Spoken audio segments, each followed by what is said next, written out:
កីឡាករនៃម៉ាជូញៀបានប្រកាសព្យួរស្បែកជើងពីក្រុមសម្បាប្រេស៊ីលជាផ្លូវការហើយថ្ងៃនេះដែរខ្ញុំមានដំណឹងយ៉ាងសោកសៅសម្រាប់បរិមាណអ្នកគាំទ្រក្រុមជម្រើសជាតិប្រេស៊ីលទាំងអស់គ្នាដែលនៅក្នុងថ្ងៃនេះដែរកម្ពុជាខ្សែប្រយុទ្ធនៃម៉ាជូញៀបានប្រកាសចូលនិវត្តន៍ពីក្រុមជម្រើសជាតិសម្បាប្រេស៊ីលជាផ្លូវការហើយបន្ទាប់ពីក្រុមជម្រើសជាតិប្រេស៊ីលធ្លាក់ចេញពីវគ្គ18ក្រុមចុងក្រោយទៅជាមួយនឹងក្រុមជម្រើសជាតិណ័រវេសកាលពីពាក់កណ្ដាលត្រីយប់មិញនេះក្រុមជម្រើសជាតិសម្បាប្រេស៊ីលត្រូវប្រកួតប៉ះជាមួយនឹងក្រុមជម្រើសជាតិណ័រវេសនៅវគ្គ18ក្រុមចុងក្រោយនៃពានរង្វាន់ FIFA World Cup នៅឯកីឡាដ្ឋាន New York New Jersey Stadium នៅឯទឹកដីសហរដ្ឋអាមេរិកចាប់ផ្ដើមនៅក្នុងតង់ទី1ក្រុមទាំងសងខាងបានធ្វើការវាយបកគ្នាយ៉ាងខ្លាំងទៅវិញទៅមកប៉ុន្តែបញ្ចប់លទ្ធផលបានត្រឹមតែស្មើគ្នាតែប៉ុណ្ណោះលុះឈានចូលដល់ក្នុងតង់ទី2ខ្សែប្រយុទ្ធ Erling Haaland បានតែបញ្ចូលទី1ក្បាលនំមកមុនទៅលើក្រុមជម្រើសជាតិសម្បាប្រេស៊ីលនៅនាទីទី79និងសិតបញ្ចូលទីបាល់មួយគ្រាប់ពីចម្ងាយនៅនាទីទី90ដែលក្របបាល់ទាំងពីរគ្រាប់នេះគឺសុទ្ធសឹងតែជាការបញ្ជូនបាល់យ៉ាងស្អាតពីសំណាក់កីឡាករអាន់ដ្រៀសាដឺរ៉ូបក្រុមសម្បាប្រេស៊ីលក៏មានឱកាសសិតបញ្ចូលទីច្រើនផងដែរប៉ុន្តែពួកគេមិនអាចសិតបំពន់សំណាញ់ទីទៅលើក្រុមណ័រវេសបានឡើយប៉ុន្តែនៅនាទីទី90តារាឆ្នើមនៃម៉ាជូញៀបានសិតបាល់ពីអ្នក11ម៉ែត្រចូលមកក្របផងដែរការថែមម៉ោងចំនួន10នាទីត្រូវបានបញ្ចប់ក្រុមជម្រើសជាតិណ័រវេសបានយកជ័យជំនះទៅលើក្រុមជម្រើសជាតិប្រេស៊ីលក្នុងលទ្ធផល2-1ដែលក្រុមជម្រើសជាតិណ័រវេសនឹងត្រូវឡើងទៅប៉ះជាមួយនឹងក្រុមជម្រើសជាតិតៅកំណត់អង់គ្លេសនៅវគ្គ8ក្រុមចុងក្រោយនៃព្រឹត្តិការណ៍ FIFA World Cup ឆ្នាំ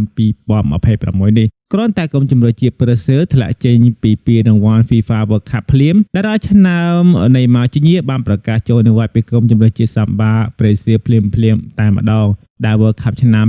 2026នេះគឺជាការបង្ហាញខ្លួនជាលើកចុងក្រោយរបស់គាត់សម្រាប់ក្រុមជម្រើសជាតិប្រេស៊ីលហើយពួកយើងនឹងលេងបានឃើញគាត់លេងបន្តទៀតនៅ World Cup ក្រោយៗទៀតនោះទេតោះយើងមកមើលពីស្ថិតិរបស់កីឡាករនៃម៉ាជូញៀសម្រាប់ក្រុមជម្រើសជាតិប្រេស៊ីលក្នុងព្រឹត្តិការណ៍ FIFA World Cup ទាំងអស់គ្នាខ្សែប្រយុទ្ធសញ្ជាតិប្រេស៊ីលរូបនេះបានបង្ហាញខ្លួនលេងក្នុងព្រឹត្តិការណ៍ World Cup ចំនួន15ប្រកួតរកបាន9គ្រាប់និងបញ្ជើញបាល់ឲ្យមិត្តរួមក្រុមបញ្ចប់ទីរហូតដល់3លើកផងដែរកីឡាករនៃម៉ាជូញៀបានបង្ហាញខ្លួនលេងឲ្យក្រុមជម្រើសជាតិប្រេស៊ីលជាលើកដំបូងសម្រាប់ព្រឹត្តិការណ៍ FIFA World Cup ក្នុងឆ្នាំ2014ដល់កាលនោះប្រទេសប្រេស៊ីលធ្វើជាម្ចាស់ផ្ទះហើយណេម៉ាបានបង្ហាញខ្លួនចំនួន5ប្រកួតរកបាន4គ្រាប់និងបញ្ជើញបាល់ឲ្យមិត្តរួមក្រុមសិតបញ្ចូលទីចំនួន1ដងផងដែរ World Cup លើកទី2ធ្វើឡើងនៅឯប្រទេសរុស្ស៊ីនៅក្នុងឆ្នាំ2018ណេម៉ាបង្ហាញខ្លួនលេងលើទីលើចំនួន5ដងសិតបញ្ចូលទីចំនួន2គ្រាប់និងបោះបាល់ឲ្យមិត្តរួមក្រុមសិតបញ្ចប់ទីចំនួន1ដងផងដែរ